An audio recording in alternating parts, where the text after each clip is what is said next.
What is up today? One second here, we just gotta figure a couple things out. We're chilling. Alright. We're good, we're golden, we're back. We enjoyed yesterday's video. Oh my goodness, look at that nasty hair. Woo! We'll leave it up. We're gonna leave it up. So today's video is gonna be about fouls. We're gonna go kind of into detail about all the fouls. A couple of these might not apply anymore because of the new ruling. I think actually 309. No, today was the first day of 12 to 6 being legal, as well as one-handed. Grounded opponent is not grounded anymore. So there's two rules that changed today. They were applied today. So some good things happening. So let's hop right into it.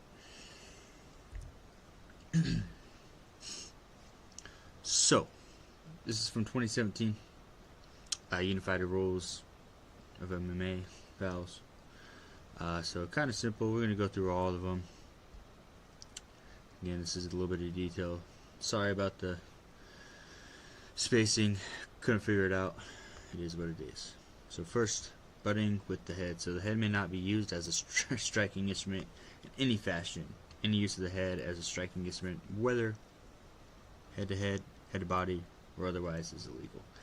Now it does happen, unfortunately, sometimes it does happen, unfortunately, to where it doesn't get seen, it doesn't get called. It is accidental. And it's very dangerous for you and the other fighter. Both potential knockout. You can knock yourself out. We've seen it a couple times. I think there was one last week that there was a headbutt cut caused the cut. So yeah, we just gotta be careful about that. Number 2, eye gouging of any kind. Eye gouging by the means of the fingers, chin, or elbow is illegal.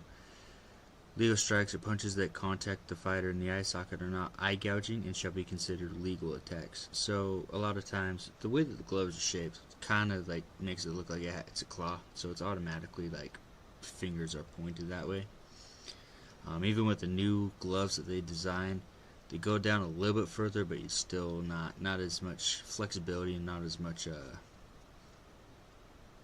just kind of push them away. It's like an automatic thing, that defensive mechanism to hands out. So is what it is. Unfortunately, it happens a lot more than not. I mean, there was 2 weeks I talked about in the last video. I think it was like a week or so ago, 2 weeks ago, a few weeks ago, where there's like 4 eye gouges, 2 shots to the groin, and I think only 1 or 2 of them got called. It's atrocious reffing, but it is what it is. Let's move on. Number 3, biting or spitting at an opponent. Biting in any form is illegal. A fighter must recognize that the referee may not be able to physically observe some actions and must make the referee aware if they are being bit during an exhibition of unarmed combat. So I think we've heard of this maybe once.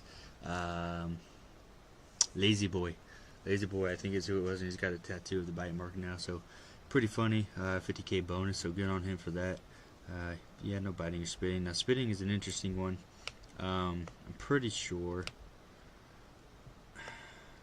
if I remember correctly, Michael Chandler spit at Poirier. So it's unfortunate, but you know, fish hooking. I think I talked about this a little bit in the last video, but basically fish hooking, again, any attempt by a fighter to use the fingers in a manner that can attack their opponent's mouth, nose, and ears, stretching the skin to that area will be considered fish hooking. Fish hooking is generally the placing of fingers into the mouth of your opponent while pulling your hands in the opposing direction while holding onto the skin of your opponent. So basically what that is going to look like is this. I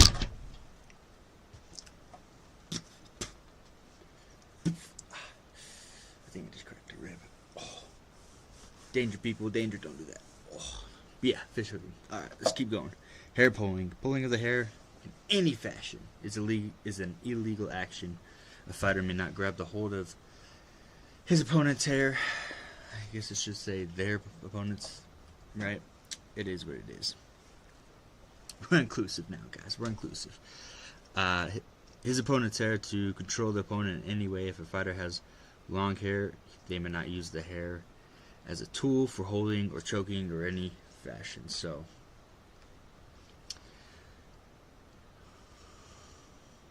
I think sometimes it is a benefit to have long hair, especially if you're grappling, because then you can't really get as tight of a hold on the person sometimes, but it is what it is.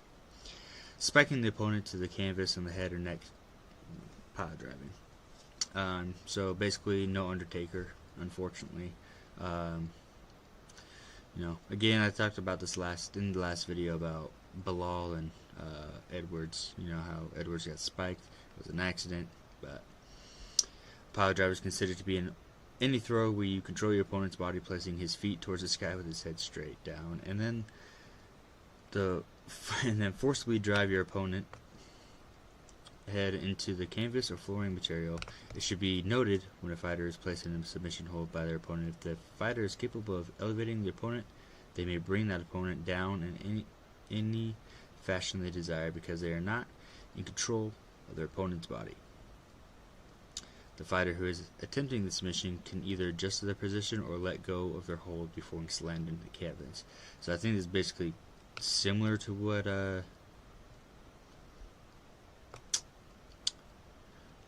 Edwards did. He just didn't let go. He just held on.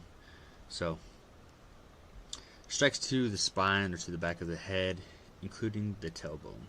So the back of the head is defined as the area starting at the crown of the head and running directly down the center line of the head, with a 1-inch variance to each side. The entire rear portion of the neck is also legal to attack, starting at the occupational junction and stopping at the top of the trapezius. So basically the optical, it's going to be anywhere from here all the way down to your traps. And then I think from there on it goes down to the spine. So from the trapezius muscle down the spine is protected by the tailbone. So yeah, kick him in the butt. Kick him in the butt. Throat strikes of any kind could be or grabbing the trachea. So basically anywhere in here, right? Keep clear of that. I don't know if I need to go into too much detail about that. I mean, sometimes it'd be kind of nice to see someone get punched in the throat, but it is what it is. Unfortunately, it's not allowed. Unfortunately, it's very dangerous. There's a crazy story, not MMA related. It's actually why goalies have a guard on while they're playing hockey now. This dude got slit open. Crazy enough, there's a Vietnam medic there and shoved his finger right into the artery right here, closed it up, but insane stuff happens. So fingers outstretched toward an opponent's face and eyes. Again, this is eye poking. Pretty much, see, will be a foul. I mean, a lot of times they don't really call it a foul if they're not touching, but as long as it's not hitting them, it seems to be. Downward pointing elbow strike. So this is one that we need to get rid of right here. The downward strike. Oh, I don't know what happened there. They just made this rule legal. 12-6. It is now legal. So this one, kick the can. Groin attacks of any kind. Any attack in the groin, including striking, grabbing, pinching, or twisting, is illegal. And it should be clear that the groin attacks are the same for men and women. Now, this is probably good. I mean, back in the days, I think before UFC became the UFC, they are actually able to do this stuff right here. So, twisting, pinching, grabbing, striking. Luckily, they got away with that, and now they wear protective gear. So, kneeing and kicking to the head of a grounded opponent. Okay, this is another one we got to get into, right? This is another one they just changed, so we got to get into this. A grounded fighter is defined as any part of the body other than a single hand and soles of the feet touching the fighting area floor. To be grounded, both palm, fist down, and or any other part must be touching the fighting area floor. A single knee arm makes the fighter grounded without having to have any other body part in touch with the fighting area floor. So a single knee, arm, or arm. So now that is not part of the rule anymore. They're not grounded if they have one hand on the floor. So good there. So at this time, kicks or knees to the head will not be allowed. So I think they got away with that. They finally got rid of that rule because everybody just like, oh, I just gotta put my fingers on the mat and we'll be good. Nobody can kick me in the head. Now that they've done that, you know, they're gonna be more thinking about getting out of the position, protecting their head, and trying not to get stuck in the knees to the side of the face. So stomping of a grounded fighter, basically curb stomping. It seems like, you know, just don't stomp on their head. I'm not going to go into too much about that one. Holding opponent's glove or shorts. So this is another one. The fighter may not control their opponent's movement by holding into the opponent's shorts or gloves. A fighter may hold onto or grab their opponent's hand as long as they are not controlling the hand by using the material of the glove, but actually gripping the hand of the opponent. It is legal to hold onto your own gloves or shorts. So, again, I think I went over this a little bit in the last video. Basically, when it says you can't grab inside their glove. You can hold the wrist, you can hold the hand, you just can't hook the glove. Shorts, and that's pretty obvious. It would be pretty funny to see someone get pants, though. You know, hopefully Derek Lewis does in one of his fights and says, "Oh man, I thought his balls was hot." So, let's keep going. Holding or grabbing to the fence, the ropes with fingers or toes. So this happens way too often. I think there's too many warnings on it. Everybody should know. I mean, yeah, this really does. This is the main variable that changes the outcome of a fight. I mean, there's so many fights that you can go through and be like, oh, could have changed. So a fighter may put their hands and feet on the fence and push off of it at any time. The fighter may place their hands and feet onto the cage and have their fingers or toes go through the fencing material at any time. When a fighter's fingers or toes go through the cage and grab hold of the fence and start to control their body position or their opponent's body position, it now becomes illegal.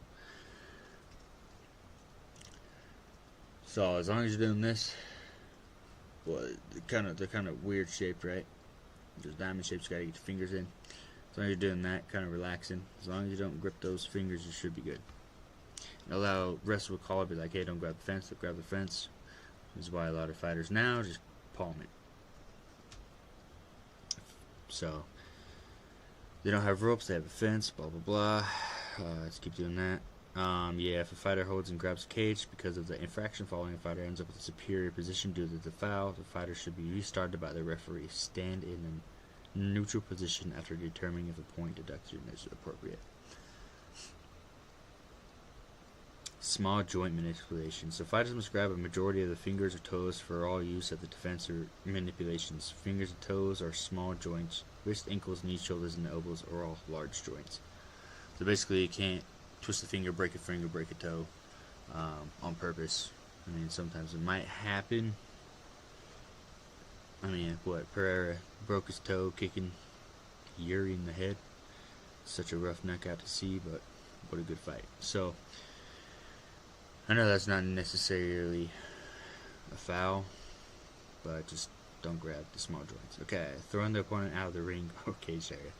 I want to see this at least once in my life. This would be hilarious to see. I think the best fight that this would have happened in was Conor McGregor versus Khabib. That would have been hilarious. If either one of them got thrown out of the ring, I think that would have been the one that should have happened to. So it is what it is. Hopefully we see it once.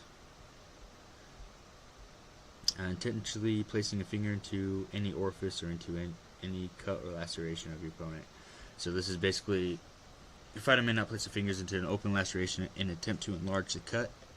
A fighter may not place the fingers into opponent's nose, ears, mouth, or any body cavity. So basically, yeah, it is literally what it says. Don't, because it's going to hurt a lot too. If you put your thumb right into a cut and you start moving it around, that's going to hurt a lot more. Especially if you're grappling, you have the control of their arm or something like that, you know. So, clawing, pinching, twisting the flesh. The targets the fighter's skin by clawing at the skin and attempting to pull or twist the skin to apply pain is illegal. So no titty twisters. Timidity. Avoiding contact or constantly dropping the mouthpiece or faking an injury. So this literally is saying don't be a bitch. That's all it's saying. Make sure you're standing your ground, fighting. There's points in the fight where you gotta, regroup, so you do run around, but that's not timidity. It's recentering yourself, regrouping yourself. So, the use of abusive language in a fighting arena. The use of abusive language is not allowed during MMA competition, which I think this one is so lenient. There's so many people that, you just hear them swear over and over and over again. Yeah, so I think this is more lenient than not, even though you probably shouldn't, to just be respectful to the company, to the ref, to the fans, but it happens. Flagrant disregard of the referee's instruction. The fighter must allow the instructions of the referee at all times.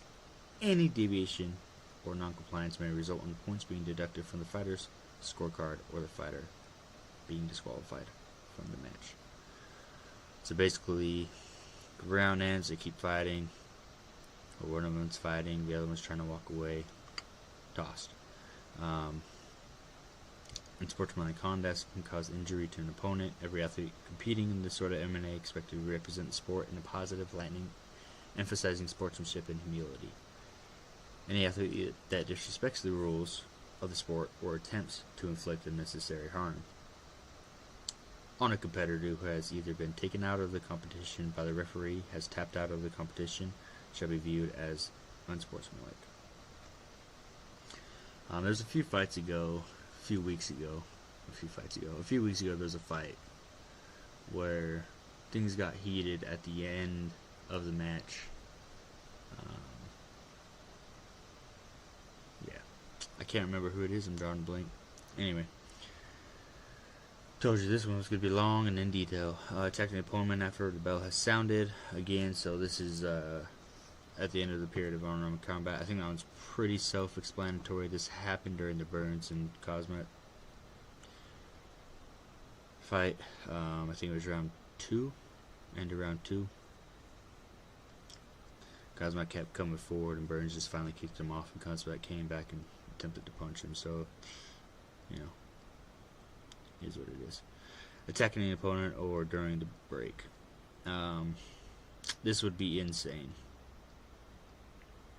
This would be insane. Imagine watching two fighters sitting on the corners, on the stools, getting ready, and one of them just jumps up, sprints across the ring, and starts pounding on the guy. Attacking the opponent who is under the care of the referee.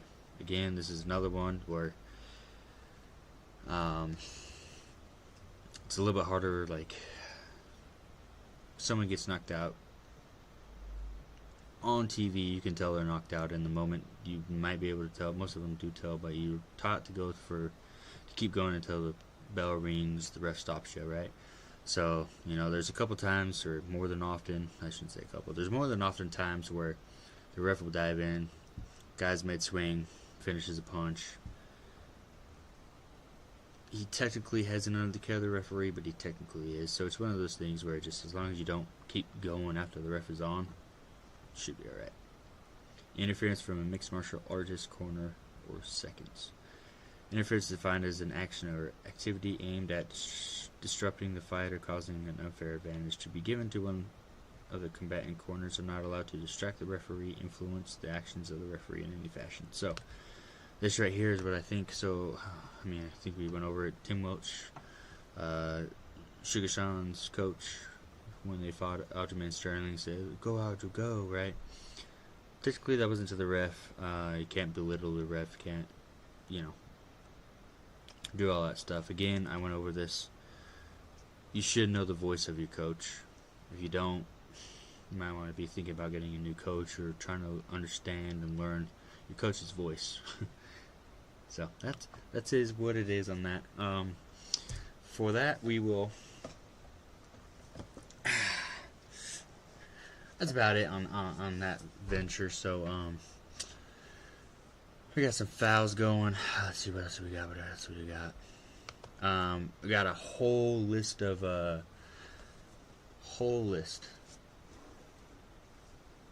fights to go over.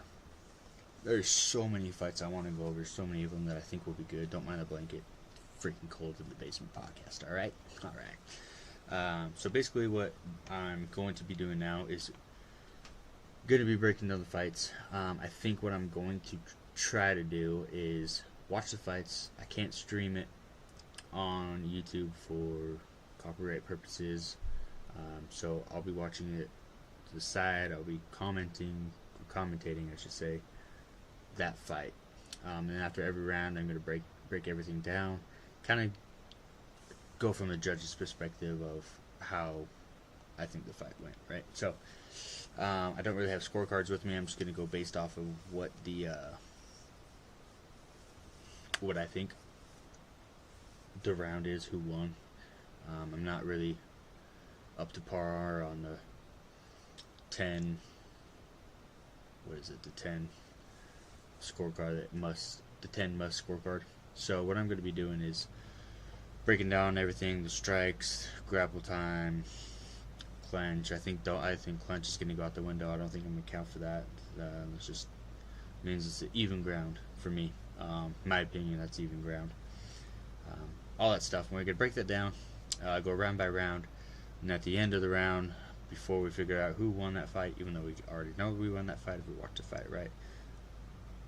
We go back through every round, and at the very end, per round, whoever has that card, we will see if we were right, the rest were right, you were right. Did the rest get it wrong? Did they get it right? Who knows? We're just here to have fun. Guys, I do appreciate your time tonight. It was a blast. I think all the boring stuff is finally out of the way, even though for me I just want to get everybody else to know the better understanding of fighting, the sport of UFC and MMA, understanding the rules of judges, referees, fighters, can and can't do. There's a whole nother list that we can go through if you want to do that, like all the doctor, the medical stuff, and like all that stuff if you want to. If you want to, just please let me know. We can go over that. So, again, guys, thank you so much for watching. Please tell someone you love them. KO that sub. Jab that like. And I will catch you next time. Peace.